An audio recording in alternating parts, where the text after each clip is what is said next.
جنت میں جانے کی تمنا ہر مسلمان کو ہے، مگر کیسے یہ کنفرم ہو جائے، کیسے یقین ہو جائے، کوئی ایسا راستہ؟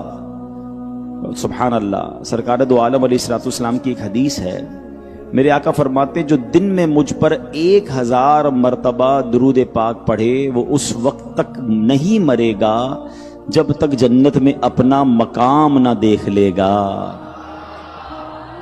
نبی کی شان میں ہو جس قدر درود پڑھو، نبی کی شان میں ہو جس قدر درود پڑھو، محبوں پاؤ گے جنت میں گھر، درود پڑھو۔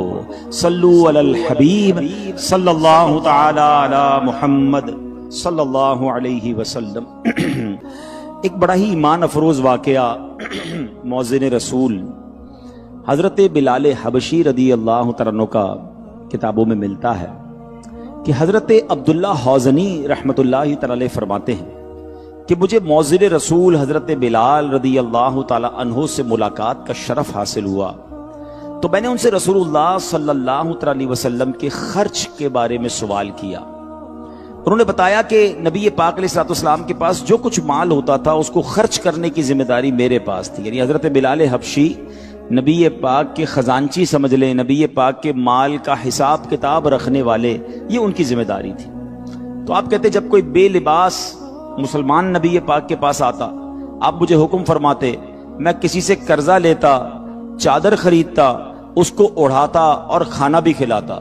یعنی سبحان اللہ، میرے آقا علیہ الصلوۃ والسلام کی کمال سخاوت دیکھیں، بلکہ سخاوت سے بڑھ کر جو ہوتا ہے نا وہ جواد ہوتا ہے، سخی سے بڑا جواد ہوتا ہے۔ اچھا تھوڑی سی اس کی میں آپ کو ڈیفینیشن بھی بتا دیتا ہوں۔ سب سے جو ٹاپ کیٹیگری کی سخاوت ہے نا، اس کو کہتے ہیں جود، اور جود جو جس کو اختیار کرتا ہے وہ کہلاتا ہے جواد۔ جواد وہ ہوتا ہے جس کے پاس خود نہ ہو مگر وہ پھر بھی دوسروں پر خرچ کرے، یعنی اپنے اوپر خرچ نہ کرے بلکہ دوسروں پر خرچ کرے، اللہ کے بندوں پر خرچ کرے، اللہ کی راہ میں خرچ کرے، یہ جواد ہوتا ہے۔ سخی کون ہوتا ہے؟ جو اپنی ذات پہ بھی خرچ کرے، دوسروں پر بھی خرچ کرے۔ اچھا پھر نیچے کی کیٹیگری میں آ جائیں تو وہ ہوتا ہے بخیل، جو اپنی ذات پر تو خرچ کرے مگر اللہ کی راہ میں خرچ نہ کرے۔ بہت بڑی تعداد میں لوگ ایسے ہوتے ہیں، مگر ایک اس سے بھی نیچے کی کیٹیگری ہے، اس کو کہتے ہیں عربی میں شح۔ یہ وہ ہوتا ہے نہ اپنے اوپر خرچ کرے نہ کسی پر خرچ کرے۔ ایسے بھی لوگ ہوتے ہیں جن کو اللہ نے بڑا دیا ہوتا ہے مگر نہ اپنی ذات پر خرچ کرتے ہیں، نہ اپنے بچوں پر خرچ کرتے ہیں، نہ اللہ کی راہ میں خرچ کرتے ہیں۔ اور ان میں سے بہت سارے وہ ہوتے ہیں کہ جن کا پھر بچے بھی انتظار کرتے ہیں کہ کب ابا جان دنیا سے جائیں تو ہماری باری آئے، پیسے ہیں پھر بھی خرچ نہیں کر رہے۔ ایسا نہیں کرنا چاہیے، اللہ نے دیا ہے تو خود بھی اپنے اوپر بھی خرچ کرے، بچوں پر بھی کرے، اللہ کی راہ میں بھی کرے۔ تو حضرت بلال کہتے نبی پاک کی تو بارگاہ وہ تھی کہ جو بھی آتا تھا پیارے آقا اس کو عطا فرماتے، نہیں ہوتا تو وہ۔ اب یہ نبی پاک کا انداز تھا۔ تو حضرت بلال فرماتے کہ ایک غیر مسلم آیا، کہنے لگا اے بلال تم لوگوں سے قرض لیتے ہو، میرے سوا کسی سے قرض نہ لیا کرو، میرے پاس بہت مال ہے، جب بھی چاہیے مجھ سے قرض لے لیا کرو۔ اب اس نے آفر دی تھی تو حضرت بلال فرماتے کہ میں جب بھی قرض چاہیے ہوتا میں اس کے پاس جاتا اور اس سے قرض لیتا۔ اب ایک دن میں وضو کے لیے کھڑا ہوا تو میں نے دیکھا وہی غیر مسلم بزنس مین تاجر آیا، اس کے ساتھ کئی اور بزنس مین بھی تھے اور بھی اس کے دوست تھے، اور مجھے بڑا برا بھلا کہا، مجھے بہت ڈانٹا، مجھے برا بھلا کہا اور کہنے لگا قرض لوٹانے کی تاریخ میں 4 دن رہ گئے ہیں، اگر اس مدت میں تم نے قرض ادا نہ کیا تو میں تمہیں غلام بنا کر بکریاں چرواؤں گا۔ حضرت بلال حبشی پہلے بھی غلام تھے، ابھی غلامی کی زندگی چھوڑ کر نبی پاک کے پاس آئے تھے۔ حضرت ابوبکر صدیق رضی اللہ تعالیٰ عنہ نے سبحان اللہ اپنے مبارک مال سے آپ کو خرید کر آزاد کروایا تھا، آپ کو یہ فکر ہو گئی کہ پھر غلام بنا دے گا۔ تو آپ عشاء کی نماز کے بعد کہتے ہیں میں بارگاہ رسالت میں حاضر ہوا صلی اللہ تعالیٰ علیہ وسلم، عرض کی حضور یا رسول اللہ صلی اللہ تعالیٰ علیہ وسلم، میرے ماں باپ آپ پر قربان، وہ مشرک جس سے میں قرضہ لیتا ہوں اس نے مجھے ایسا ایسا کہا ہے، حضور مجھے اجازت دیجئے میں ان لوگوں کے پاس چلا جاؤں جو مسلمان ہو گئے ہیں، یہاں تک کہ اللہ پاک آپ کو اتنا مال عطا فرما دے کہ میرا قرض ادا ہو جائے، پھر میں واپس آ جاؤں گا، ورنہ حضور یہ تو مجھے واپس کہیں غلام نہ بنا دے۔ آپ فکر مند ہو گئے۔ اللہ کے نبی علیہ الصلوۃ والسلام فرماتے ہیں صبح تک انتظار کر لو، اللہ پاک تمہارا قرض ادا کر دے گا، انتظام ہو جائے گا۔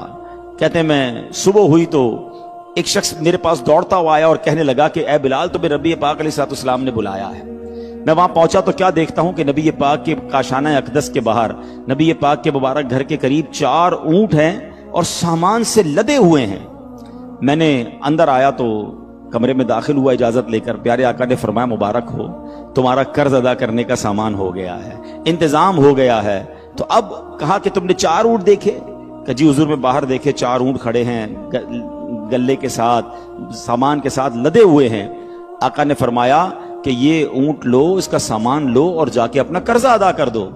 کہتے میں نے حکم کی تعمیل کی، گیا اس کا سارا قرضہ ادا کیا، اس کا مال لوٹا دیا، واپس آیا تو نبی پاک کو سلام عرض کیا۔ پیارے آقا نے پوچھا کیا ہوا، اس مال سے تمہیں کوئی فائدہ ملا؟ تو کہتے ہیں حضور اللہ پاک نے وہ تمام قرض ادا کرا دیا جو اللہ کے رسول پر تھا۔ آپ نے فرمایا کچھ مال بچا بھی ہے؟ حضرت بلال کہتے جی ہاں یا رسول اللہ، کچھ مال بچ گیا ہے۔ آقا فرماتے مجھے اس سے بھی بے تعلق کر دو۔ اللہ اکبر، جب تک یہ کسی ٹھکانے نہیں لگے گا میں اپنے گھر واپس نہیں جاؤں گا۔ حضرت بلال کہتے ہیں کہ نبی پاک نماز عشاء کے بعد پوچھتے ہیں، فرماتے ہیں کہ اس بقیہ مال کا کیا ہوا؟ میں نے عرض کی حضور کوئی سائل نہیں ملا، میں بانٹ نہیں سکا۔ اللہ کے نبی علیہ الصلوۃ والسلام رات مسجد ہی میں آپ نے قیام فرمایا۔ دوسرے روز نماز عشاء کے بعد مجھے بلا کر فرمایا اے بلال کیا ہوا، کیا وہ مال تقسیم ہو گیا؟ تم نے مجھے اس مال سے بے تعلق کر دیا۔ تو حضرت بلال نے کہا جی یا رسول اللہ، میں نے وہ سارا مال اللہ کی راہ میں خرچ کر دیا، میں نے غریبوں مسکینوں میں بانٹ دیا۔ یہ سن کر نبی پاک نے تکبیر کہی اور خدا کا شکر ادا کیا۔ اے میرے پیارے اسلامی بھائیوں، اس سے 2 باتیں سیکھنے کو ملتی ہیں۔ اللہ اکبر، سبحان اللہ۔ اچھا ایسا کہاں ہوتا ہے دنیا میں کہ آپ کسی سے مدد لینے جائیں، اس کے پاس بظاہر وہ مدد نہ ہو تو وہ منع کر دیتا ہے، مگر آقا کے در پر نہیں تو نہیں ملتا نا۔ آقا فرماتے بلال سے، حضرت بلال سے، بلال قرضہ لو اور اس غریب کی مدد کر دو، اور آقا پھر وہ قرض ادا فرماتے۔ اللہ اکبر۔ یہ